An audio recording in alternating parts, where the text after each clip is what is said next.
అన్నా ఇంకా ఎన్ని రోజులన్నా ఈ షికావత్ గాడికి బానిసల్లా బతుకుతాం? మన పుష్ప అన్న ఎక్కడికి వెళ్ళాడు? ఇంకా తిరిగి రాడా? అన్నా అన్నా మన పుష్పన్న గురించి టీవీలో చెబుతున్నారు. చూద్దాం. తిరుపతి జైలు నుండి బుల్లెట్ గాయాలతో తప్పించుకున్న పుష్ప. ఆ ప్రయత్నంలో పోలీసులు పుష్పపై 10 రౌండ్ల కాల్పులు జరపగా తను తీవ్రంగా గాయపడ్డాడని తెలుస్తోంది.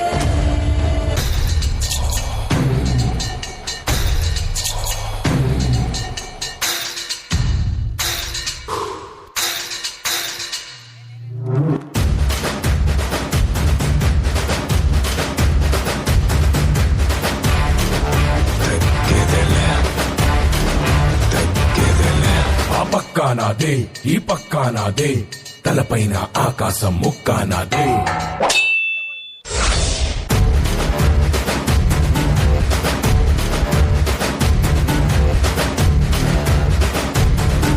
ఆ తప్పు నేనే, ఈ ఒప్పు నేనే, తప్పప్పులు తగలెట్టే నిప్పు నేనే.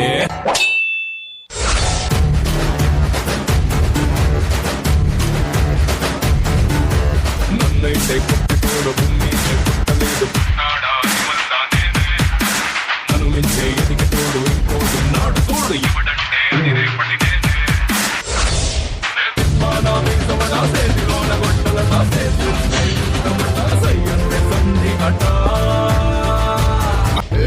బిడ్డ ఇది నా అడ్డ,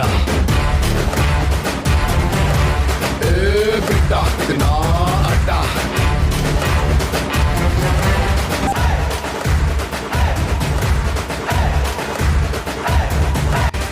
అన్నా మన పుష్పన్నకి ఏమైనా అయితే మనకు దిక్కెవరన్నా? రే పుష్పన్నకి ఏమీ కాకూడదని మన ఊరి గంగమ్మకి పూజలు చేద్దాం పదండి. పులిరా పులి.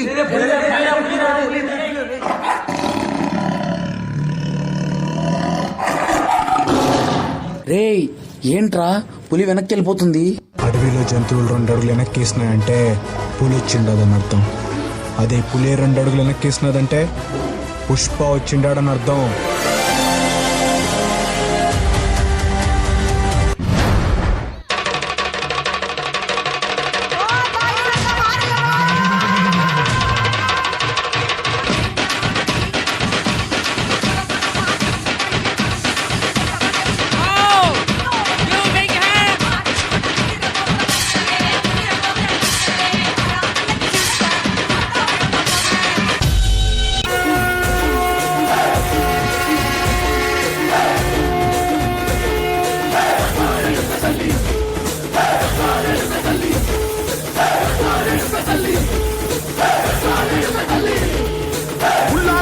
గడ్డి పుల్లోటి వచ్చనమ్మా, కాలారి పూలు పెట్టి కాతరులు నచ్చనమ్మా, తంగేరు పూలు పెట్టి కంటాడ దూకేనమ్మా, ముక్కు ముక్కెర పెట్టి ముల్లోకాల నెలనమ్మా, ముందార చూడంగా మున్నూరు కన్నులమ్మా, ఎదుకాల చూడంగా ఎరువురు కన్నులమ్మా, ఈ కన్న పెద్ద దిక్కులో కాల ఎక్కడుంది నైవేద్యం ఎట్టంగా మా కాడ ఏమిటుంది, మనలన్నీ అలకించి మరణీయవే తల్లి, కన్నా బిడ్డలను కాపాడవే తల్లి.